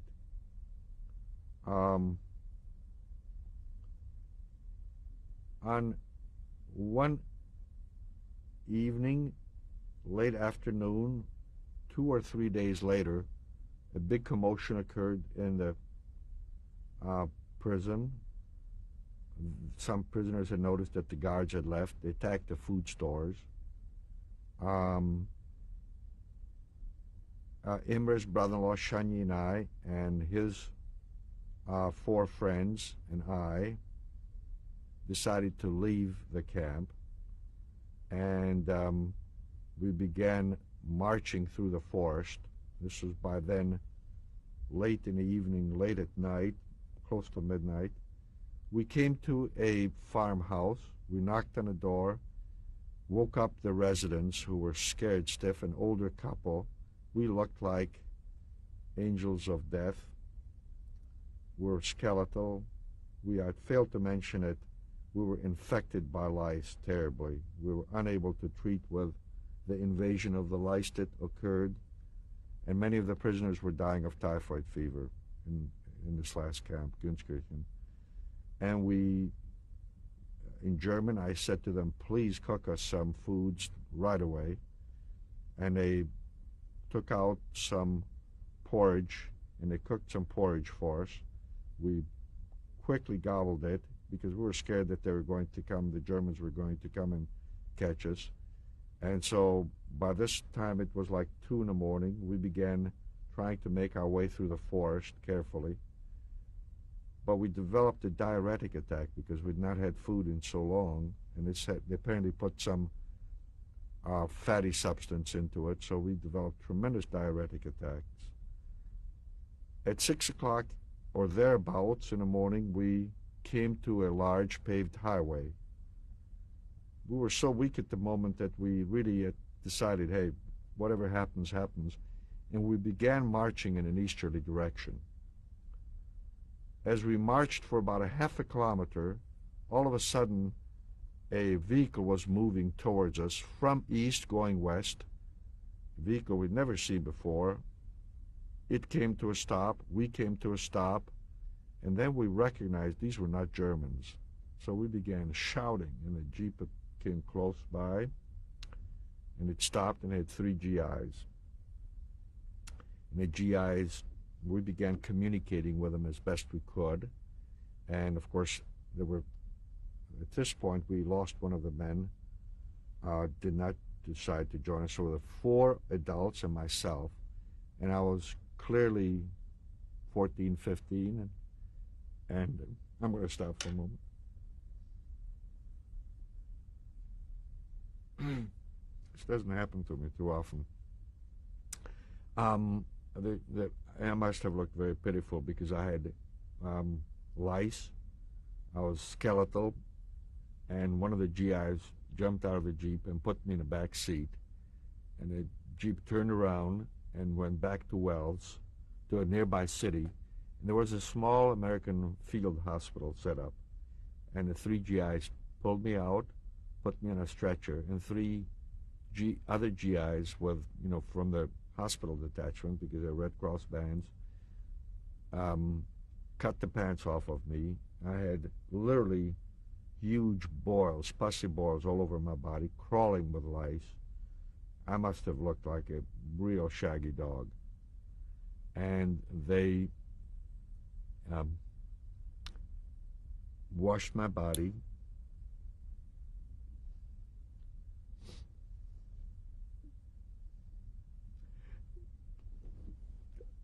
Sorry. As I lay there, one of the men was washing my body and was crying the whole time. It was such a touching moment.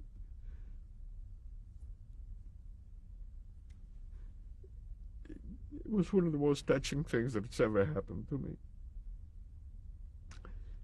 And I must have fallen asleep because some hours later I woke up. And my 4 buddies had joined me at that point. And the GIs gave us food. We walked off. We occupied a German house that was abandoned. We made a fire in the house. We heated some water. We all took baths. And by this point, I had received the DDT to cleanse me of the lice. We slept for 12, 14 hours. The next morning, the army was calling all of the prisoners and were telling us that they were going to take us to a camp where we can be rehabilitated. So we climbed aboard 2.5-ton trucks and were taken to a nearby camp called Hersching, which was an abandoned German Air Force base with wonderful large stone permanent structures. And we just helped ourselves to some empty rooms with nice beds and German army blankets. The army had quickly organized the food kitchen, supplied. There was a huge mess hall. They supplied it with food. German prisoners began cooking around the clock, and we began getting regular food, and we would go back to the kitchen 5, 6, 7 times a day, first in small portions, but then in enormous volumes as our digestive system began recovering. We were able to take on more and more food, and there seemed like no end to the process of feeding and defecation for a period of 2 or 3 weeks. And I regained my health very quickly. I was physically very fit after 5, 6 weeks.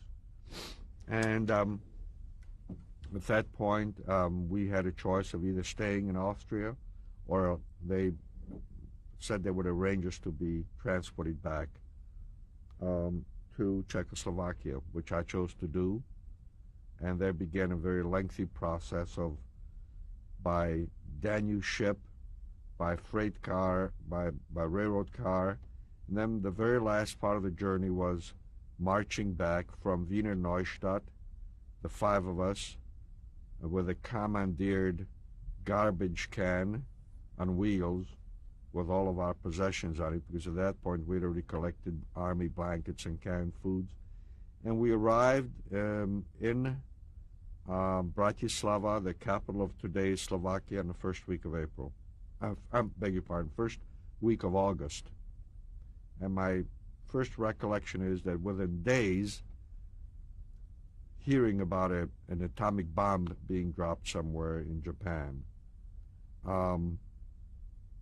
The 4 other men, including Shania, decided to leave, go back to their respective villages and towns. I stayed in Bratislava, and I made a home for myself in a bombed-out building on the 2nd floor. I lived there for about 2 weeks, and then by coincidence met a lady who was a friend of our family from Bardejov, who had been, before the war, the administrator of the Jewish Hospital of Bratislava. And I identified myself to her. She then recognized me, and she placed me in a small home for other orphaned children like myself, which was being operated by the Youth Aliyah organization. I stayed there till the 1st of November 1945. At that point, I'd been already in correspondence with my relatives in the United States. I had my uncle, who was in the United States Army, Joseph Klafter, member of the 82nd Airborne Division, came to Czechoslovakia, persuaded me to come with him to Germany. My sister had survived and was living... How did you find out about your sister? Okay. I had memorized my grandfather's address in the United States. In Camp Hershing, the rehabilitation camp, the Joint Distribution Committee came, interviewed us, and gave us letters to write back to anybody we knew in the United States. And I had written from Hershing back to my grandfather, identifying myself. I remember distinctly saying, "I'm your grandson." I usually don't go into these crying jacks. For some reason or other, I must have not slept well last night. But in any case, so we had established correspondence, and they knew where I was, and I'd written from Bratislava once again to my relatives. They notified my uncle, who in fact came and fetched me, and with the Army's permission, I was flown out of Pilsen to Munich, and my sister was at that point already, had been liberated nearby. She was a fluent English speaker. Within a few weeks of her physical rehabilitation, received a job with an American Red Cross detachment. There was sort of the coffee donut detachment attached to an Air Force unit. And she was permanently employed, receiving wages, and we had an apartment confiscated from the Germans. What was it like the first time you saw her? Oh, it was a tremendous thrill. Tremendous thrill. Do you remember? Great joy. Where were you? Well, my uncle had requisitioned the Jeep, and we were driven from Munich to Erding, and went directly to her apartment, and we first saw each other in her apartment, and she was a very beautiful girl, and she looked real good, and it was really, having realized that probably I will not see my parents again, seeing somebody of my own flesh and blood was a moment of great thrill. We stayed in Erding from then till about the middle of May, and we then received, meanwhile our relatives in the United States were arranging our documentation to come to the United States, and we then took a train from Munich to Bremen. After a couple of days of stay in Bremen, we boarded a ship and arrived in the United States on May the 25th, 1946. And I know because of our time constraints, why don't you just quickly tell us, all you have to tell us that you went to school and that you graduated. Sure. And about your family. You don't have to go into any detail. No, that's surely. I went 2 years to high school in Joliet, Illinois. I then worked each summer to secure enough funds to pay for my college education. So I worked in the summers, first in a steel factory, then in the Catskills.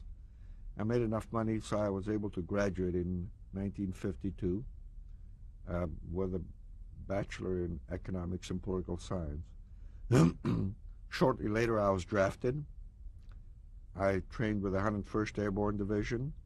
I was then classified as a military intelligence personnel and sent back to Austria, and my first duty station in the first 2 days was Camp Hersching, the very camp from where I was liberated, from where I received my recuperation, was now called Camp Macaulay, and it was the most advanced base of the American Army in Upper Austria.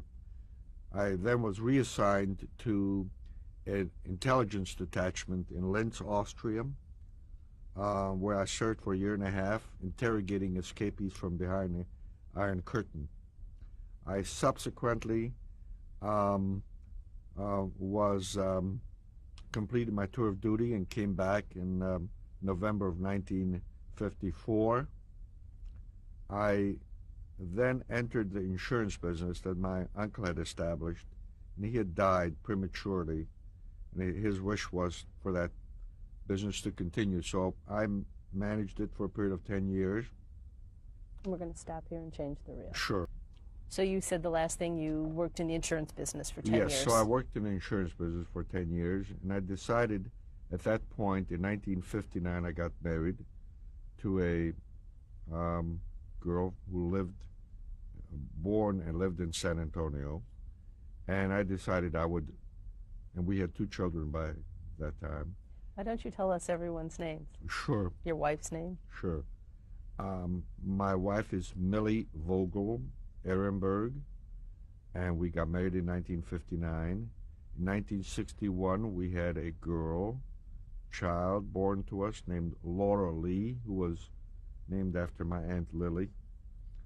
And 2 years later, we had a son born to us in 1963, whose name is Michael Bernard Ehrenberg, and Bernard is after our uncle who had helped us cross the Hungarian border and survive in Hungary for 2 years. And so by that time, it was myself, my wife, and 2 children, and I decided that I would like to leave my uncle's insurance business. His son had grown by that point. Stephen Clafter, a nice young man, was able to take over the insurance business. I'd left it and moved to San Antonio, and after some months entered the brokerage business, the stock brokerage business, with a New York Stock Exchange firm, and made very rapid advancements. And one would say I prospered, and have been in that business continuously, and with a number of other firms, and now I've established my own one-man boutique, conducting both corporate finance and brokerage work.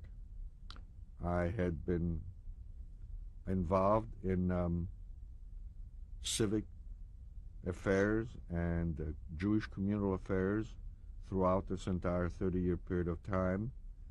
I was active in creating a Holocaust memorial, of which I'm very proud of, in San Antonio.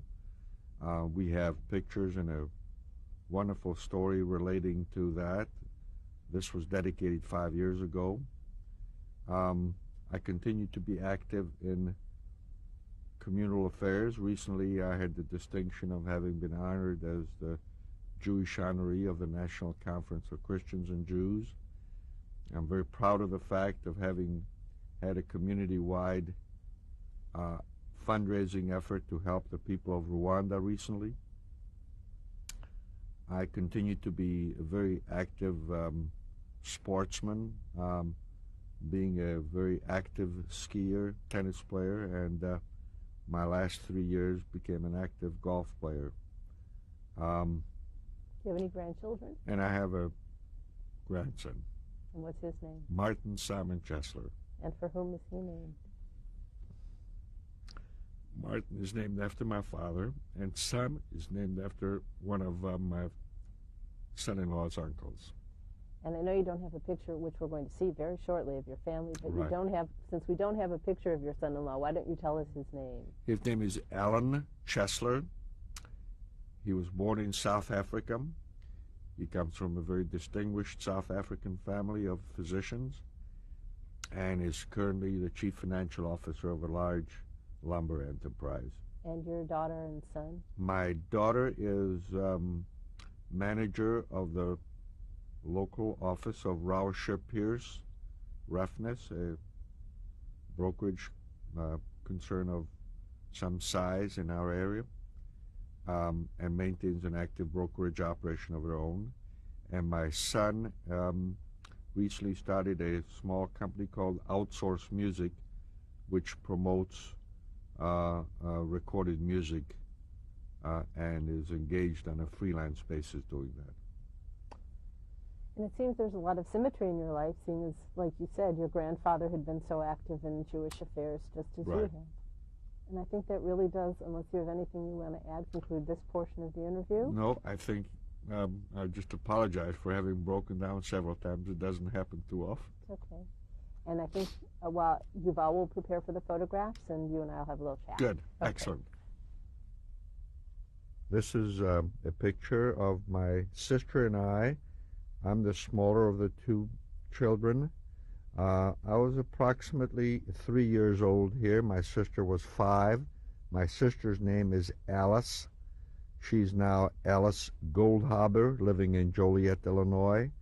The picture was taken in front of our grandfather's home, the front gate, in Bardejov, approximately 1933-34.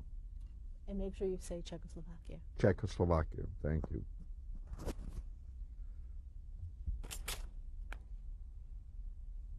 This picture was taken in a spa town of Bardejovské Koupele, which was about 6 kilometers from my grandfather's hometown. We would spend the summers there.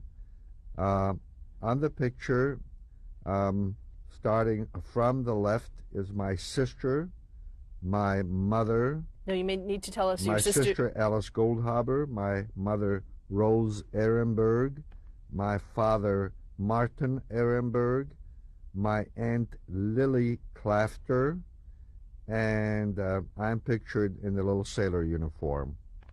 And approximately what year was this photograph taken? This would have been taken, I would think, around 1937, 1938. This picture is a picture of my aunt Lily Clafter, who perished by having been taken to Auschwitz in 1942. My uncle Bernard Clafter, who very much assisted us and enabled us to come and escape to Hungary in 1942, and he and his wife made arrangements for us to live in Hungary for 2 years. He was subsequently taken to a Hungarian labor corps called Munkaszolgálatosok, and he perished, we think, in late 1943 in Russia.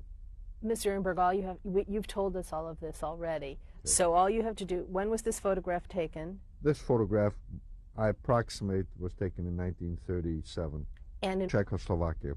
Okay. This picture is starting from the left is my grandfather Abraham Clafter, his daughter-in-law Miriam Clafter, wife of the gentleman on the left, on the right. on the right, as the case may be, Ernest Clafter, Abraham Clafter, my grandfather, Miriam, my aunt. Miriam and Ernest Clafter provided our home for us when we arrived in the United States. When was this photograph taken? This photograph was taken approximately 1936. Oh, you said your grandfather went to the United States in 1938. Yes, but he came on a visit, on a personal visit in 36. And where was this? This was taken in Joliet, Illinois. And this photograph is our 5th grade class, elementary class, after the schools became segregated into Jewish schools and non-Jewish schools. I'm pictured on a bottom row, fourth front row on the left. I think it's from the right. From the right, as the case may be. You're next to the little boy who's wearing the dark suit, right, and you're in a light suit. Exactly. Okay. The third from the left is Jack Garfine, who, and I think that we are the only 2 survivors in this group. Jack Garfine came to the United States some weeks before I did, eventually became a celebrated and well-known movie director, was married to Carol Baker. And when was this photograph taken? This photograph would have been taken in 1941. And in what city and country? In Bardejov, Czechoslovakia. Okay, Mr. Ehrenberg. This picture is of myself and Jack Garfine within 15 minutes of arrival on Pier 54, New York City, May 25, 1945. And which one is which? I have the blonde hair, Jack has the dark hair. This picture was taken in the latter part of June 1946 in Joliet, Illinois. The picture was taken by a photographer for the Joliet Herald News, as an article described our arrival from Europe, because we were the first war orphans to arrive in Joliet. And who are the 2 people in the photograph? And it's a picture of my sister Alice Goldhaber and myself. This is a picture taken in July of 1954. It is taken in the city of Linz. I was stationed there. The captain seated next to my Jeep is my combat intelligence team chief named Captain Tewksbury. While we normally wore civilian clothes, we were getting ready for a 3-day bivouac in the mountains. And Linz is where? Linz is in Upper Austria, Oberösterreich. This is a picture of myself and my 2 children. Michael, the boy, was approximately 6 years old there, and on my left, my daughter Laura Lee, who was approximately 8 years old. The picture was taken in front of our house in San Antonio, Texas. And what year was this? And this would have been approximately in 64? 67, 68. Okay, you can go ahead. This picture was taken in 1989 in Scottsdale, Arizona, at the Camelback Inn. Pictured beginning with me being seated on the left, my sister Alice, my wife Millie, my sister's husband Dr. Samuel J. Goldhaber. Standing in back of us, my daughter Laura Lee Ehrenberg, my son Michael Ehrenberg. Next to him, my sister's son-in-law Richard Wurzburg, and his wife Ruthie Goldhaber Wurzburg. And also... And the two boys seated in front of us. On the left is Jeffrey Wurzburg, and on the right is Robbie Wurzburg. Just going back to the top row, your daughter is the young woman in the black top. Exactly. Correct. Okay. And your son has his arm around her neck. Exactly. Okay. This picture portrays the moment of the dedication speech of the San Antonio Holocaust Memorial, which I was helpful in creating. The dedication date is approximately April 1, 1991, and it took place in front of the Jewish Federation Building in San Antonio, Texas. Pictured here is my grandson, Martin Simon Chesler.